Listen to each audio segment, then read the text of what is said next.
It also might be someone's fetish. I might be doing them a favour. Hello everyone and welcome back to my channel. Quite a while back, Charlotte messaged us on Instagram wanting to know a little bit more about Mod Podge. So this stuff here, and basically what you can do with it and what it's all about. So I thought I would do a video on it. So this video is just for you, Charlotte, and anyone else who wants to watch it. Also, if my eyes look a little bit red today, I can only apologise, but I've had a terrible cold last week, to the point where I didn't even record last week, because I just couldn't do it. But it's just clinging on, it's just clinging on in my head. So if I look tired, well, I am tired, but I've still got just the remnants of a cold left. Okay, so all of these craft projects that I'm going to be doing comes from a blog page called modpodgerocksblog.com. It's an entire blog for Mod Podge. Who'd have thought it?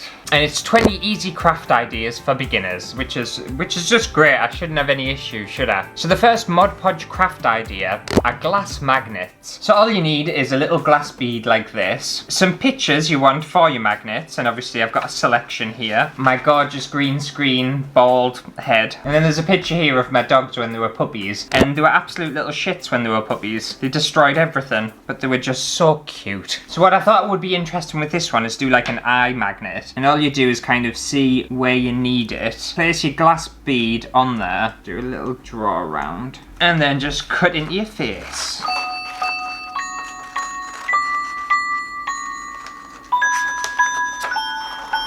And then we have a picture of my eye. That's what it used to look like before it was all red and watery. So then we just take a little bit of Mod Podge, paint it onto this side of the glass bead, and then you plop your image face down, obviously where it's not thingy, so it's just the flat side where you put the glue. Put that on, and then you leave that to dry. But once that would be dry, you would just take a bit of magnet. I've got some double-sided sticky magnet here, and you stick that on to the back.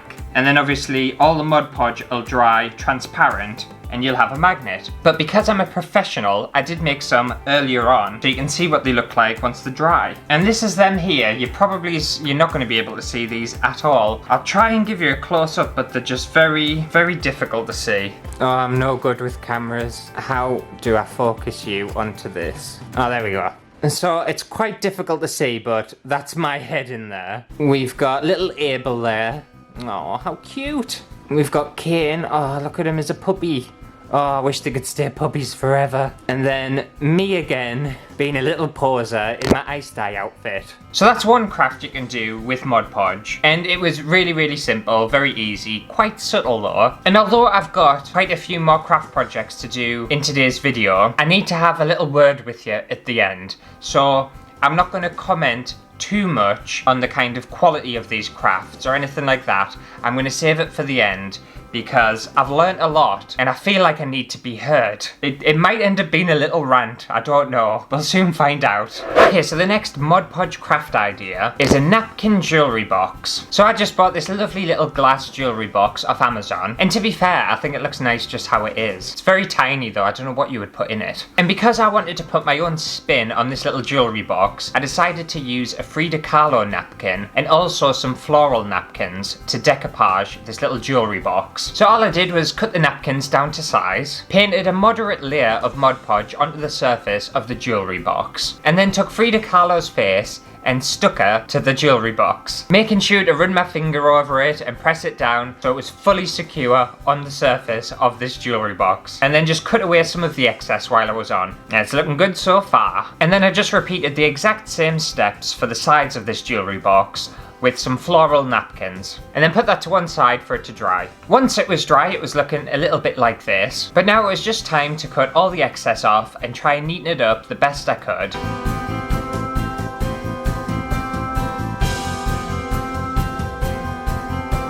So this is it here, and I just think it's so cute, and I love the fact that it's Frida Kahlo inspired. The only thing that I'm a bit disappointed about is my precision is quite off. Like there's some gaps where the glass is showing through, so I should have been a bit more careful with that. And there especially, like there's a good chunk where it isn't covered because I cut it too much. But the top part is where it's at.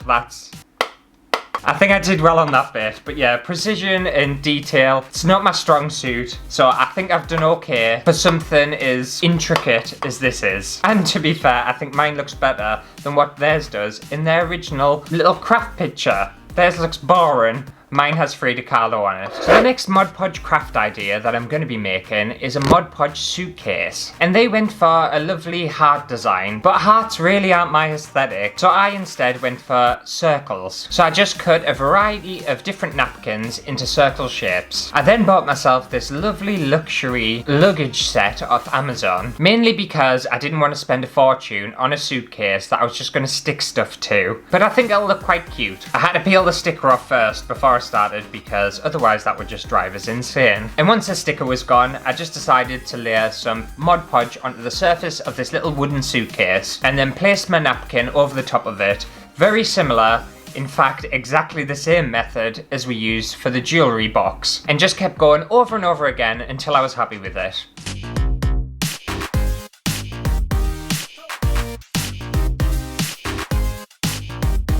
And then let that dry. Once all the Mod Podge was dry, I just went over it in a very thick layer of Mod Podge just to seal the napkins in and to give it a shiny glossy surface, and then let that dry again. And then we have something that looks like this, and I think it looks quite cute. Obviously I didn't do the seam bit here. I wanted to leave that quite bare, and it would also just be really fiddly to kind of get the napkins around the hardware, I'm not gonna lie. But I don't think it looks too bad, and I think it actually looks better than what theirs does. I think mine's more creative and more interesting and less simple, which is why I like it. And now I'm just ready to pack my suitcase and go on holiday.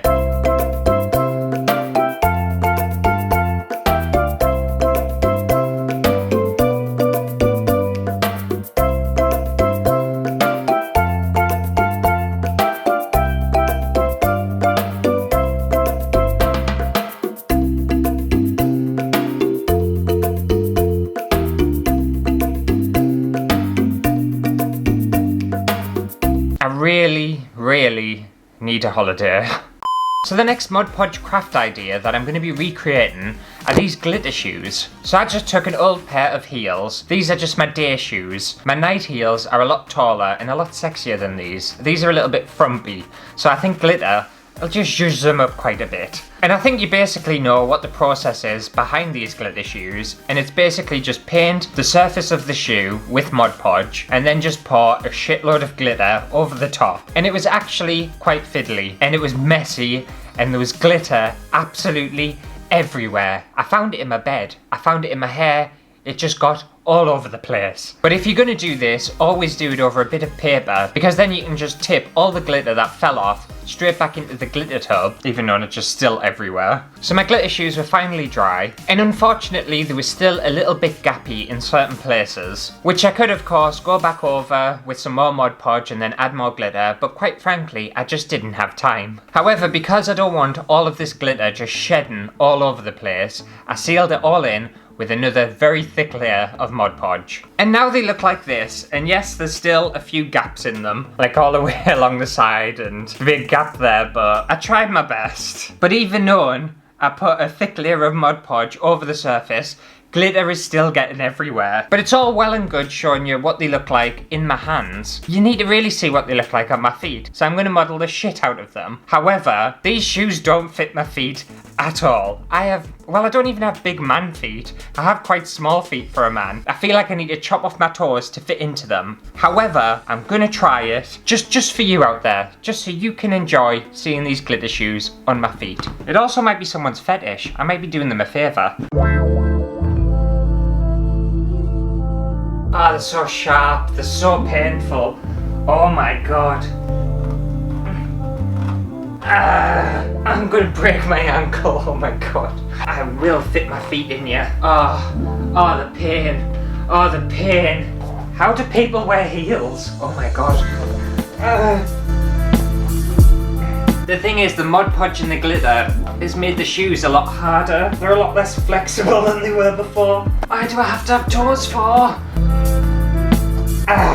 Okay, that's gonna have to do. Right, time to model. Oh, elegant.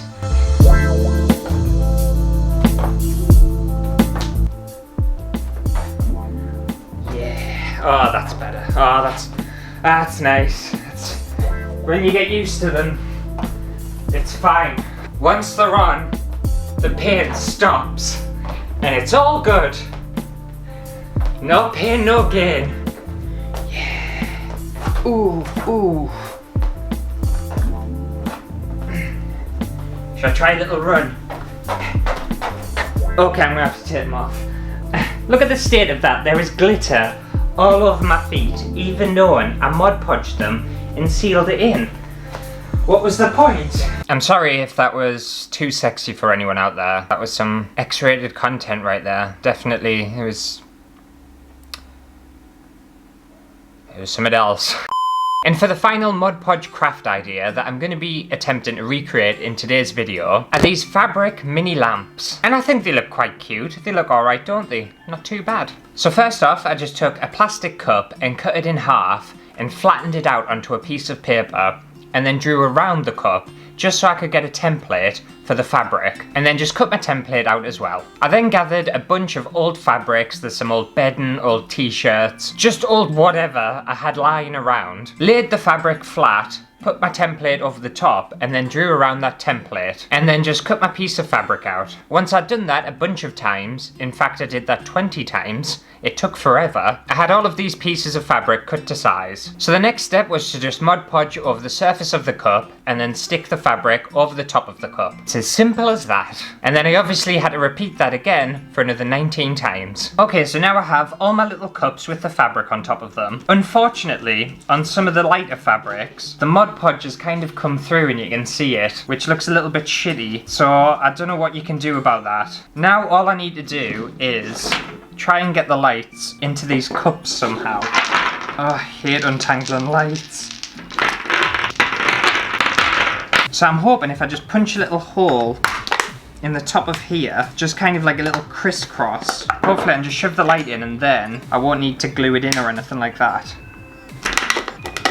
Ah ha ha ha ha! Yes! My mind is working today, which makes a change. It doesn't often happen. Right now I just need to repeat it for all 19 more.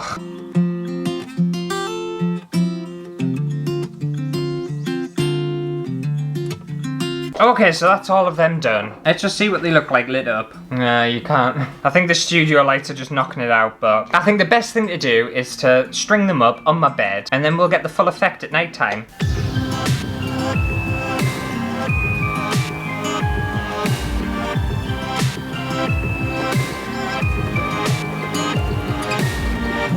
Hi. Well, I think they looked fine for what they are, but the lights could have definitely been a little bit stronger. Okay, so that's all of those Mod Podge craft ideas completed. And after using Mod Podge, I was kind of curious to know what Mod Podge is. So after a little bit of investigation, I feel like Mod Podge and PVA glue is basically exactly the same thing. There might be a slight difference and it's going to be very, very slight, but all the crafts I've done today you could quite easily do with PVA glue. The only difference is this little pot of Mod Podge will set you back about 12 quid, whereas this giant tub of PVA glue will set you back about 9 quid. And it even smells like PVA. It smells exactly like PVA glue. And do I think any of these Mod Podge craft ideas were anything particularly spectacular? No, not really. They were okay, some of them were fine. These little glass magnets that I've stuck up here, I think they are just awful. I think they're just so useless. But I think you do use Mod Podge a lot for decoupage, and I don't know whether Mod Podge has many more benefits for decoupage than PVA glue does. I don't think it does anyway. I found it a very similar medium. But let me know what your thoughts are on Mod Podge down below in the comments, especially if you've ever used it before. I could be wrong. I might be wrong. I don't think I'm wrong. And I hope this cleared a few things up for you, Charlotte. I hope you learnt a little bit about Mod Podge, because I definitely did. I learned that my feet are bigger than I thought they were. But if you did enjoy today's video, make sure to give it a thumbs up. And if you have any craft ideas or anything like that you want to see on the channel, then feel free to let me know in the comments. You can send us a message on Instagram, tweet it to us, whatever you want. But I'll see you next week for a brand new video. Bye!